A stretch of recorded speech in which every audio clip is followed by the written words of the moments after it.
Hello and welcome to today's Backpage Friday, where I'm pleased to say we're joined by Record Sports' Hugh Keevins. And Hugh, the back pages and front pages today are dominated by yesterday's Rangers AGM, but after weeks, months of claim and counter-claim, the meeting seemed to pass without much change. So where does this leave Rangers and its relationship with the fans? Well, either the board are able to bring stability to the club, or we enter round two of the fight for Rangers. My suspicion is the board cannot bring stability to the club, partly because the finance director, Brian Stockbridge, is detested, and I don't think that's too strong a word, by the Rangers support who want him removed. Also, Rangers finances, are they on the verge of being down to their last £1 million? You can't compete with Celtic and move up through the leagues on that basis.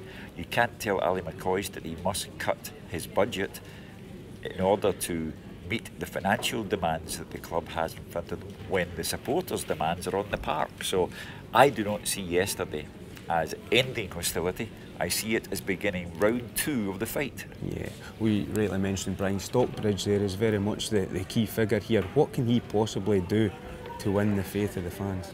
Well, I don't think he'd do anything. They look at £22 million raised by a share issue. The allegation is Rangers, as I said, are down to £1 million, or soon will be. So I think that he has already failed in the eyes of the supporters, but it's up to the board. If they stick by him, then they have faith in him and they run the club. It's their ball and they can do with it what they will. And from the other side then, what of the requisitioners now? Because Paul Murray has come out and said, yes, they lost the battle, but the war is not over. They appear to be relying on Dave King, who supports the requisitioners.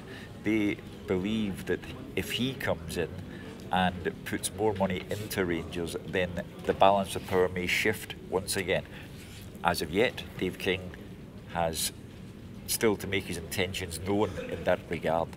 So for me, Rangers are still in a state of flux, and I don't see how a football club moves forward while in that position. OK, let's move on for this then. And another hot topic in the back pages this week has been Celtic's search for a new striker.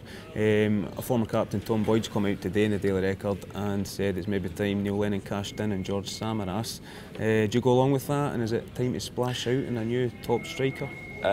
Yes, because those who are there at the moment are unfit for purpose, and I doubt if they ever will be. But when Chris Sutton's column appears in the Daily Record tomorrow, you will find that he is not of the opinion that Celtic should get rid of Georgios Samaras, or indeed Joe Ledley, whose contract is up at the end of the season. He believes that players are attracted to Celtic not because they have the Rangers game to offer anymore, because they don't. But if they don't have that, then players will be attracted to Celtic if they see a strong squad of players able to sustain a challenge in the Champions League. And Chris Sutton's point of view will be that you're not necessarily strengthening the squad by subtracting Georgios Samaras and Joe Ledley. We'll look forward to reading Chris Sutton's column tomorrow then. And also tomorrow's fixture list. Is it fair to say perhaps the big games tomorrow all feature teams in the north of Scotland? Perhaps that the new form Revival, Aberdeen taking on Inverness, Caley Thistle, Dundee United facing Ross County.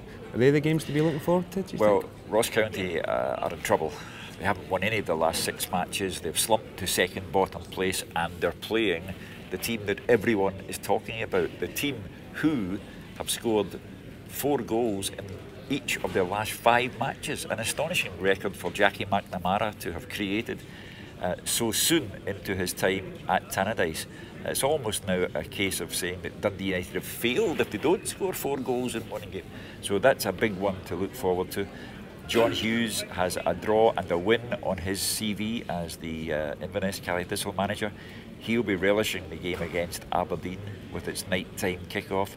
I think that'll give us a good indication of whether John will be able to provide continuity for the team second top of the Premiership. Just finally then, you've mentioned the 3 teams there, Inverness, Aberdeen, Dundee United, 3 informed teams. Who do you fancy for the second place in the Premiership table this year? If Dundee United survive the January transfer window, and don't lose any of these fabulous young men that they have, I could see them coming again in the second half of the season and being the side who finished second to Celtic. Excellent, there you have it then. Thanks again to you for joining us on today's Backpage Friday. Don't forget you can catch up with all the latest headlines on www.dailyrecord.co.uk, and thanks again for joining us.